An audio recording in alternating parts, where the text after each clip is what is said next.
الشیطان الرجیم بسم اللہ الرحمن الرحیم السلام علیکم ورحمۃ اللہ وبرکاتہ ومغفرہ۔ آج مجھے جس تقریر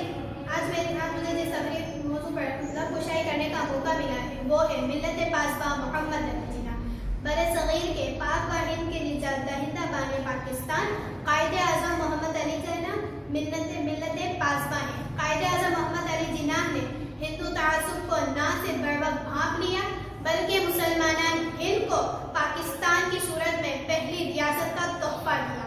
تو نے انعام دیا ہے ہمیں آزادی کا، تو نے آغوش کے ساحل کے اتارا ہے ہمیں، تو ہے ملت پاسباں محمد علی جناح۔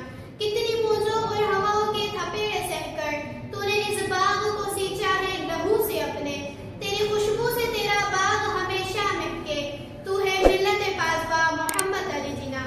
بابا کو قوم کا ایسا پیغام اور ایسا پاسباں تھا جس نے بر صغیر کے مسلمانوں کو یقین محکم اور اپنے پیکر کا درس دیا، جس بانی پاکستان جس کی گفتار کردار میں کوئی تفرق نہ تھا، جو اٹھا امت محمد صلی اللہ علیہ وآلہ وسلم کا سپاہی بن کر نعرہ تکبیر سے دی جس نے گواہی، میرا جینا آپ کا جینا، جو زخمی پھیپڑوں سے ادھوری سانس کھینچتا رہا تاکہ ہم آزادی کی کھلی فضا میں سانس لے سکیں، جو راتوں کو اس لیے جاگتا رہا تاکہ ہم سکون سے سو سکیں، ہمارا پاسباں، ہمارا محسن، جس کی آنکھ کبھی دشمن کے آگے نہ جھکی، جس کا تکبر نہ ہارا، جس کا تفرق آسودہ نہ ہوا، جس کی سوچ کمزور نہ پڑی، جسے آگے بڑھ کر پیچھے ہٹنا نہ آیا۔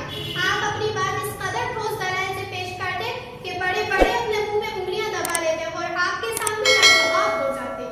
ارے قائد اعظم سے محبت کا یہ عالم تھا کہ آپ سے کوئی ہاتھ ملا لیتا تو خوشی سے پھولا نہ سماتا۔ جی ہاں، ایسا تھا ہمارا قائد۔ اتنا آسان تو نہیں آپ کی سیرت کا شعور، اتنا آسان تو نہیں آپ کی سیرت کا شعور، روح تیران سے گزرے تو گما میں آئے۔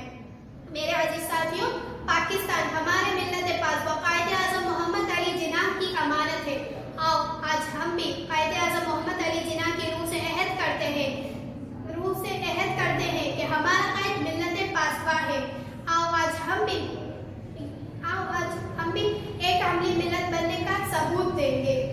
قائد اعظم محمد علی جناح نے دو قومی نظریے کی بنیاد رکھی۔ آؤ آج ہم بھی یقین محکم عمل پہ ہم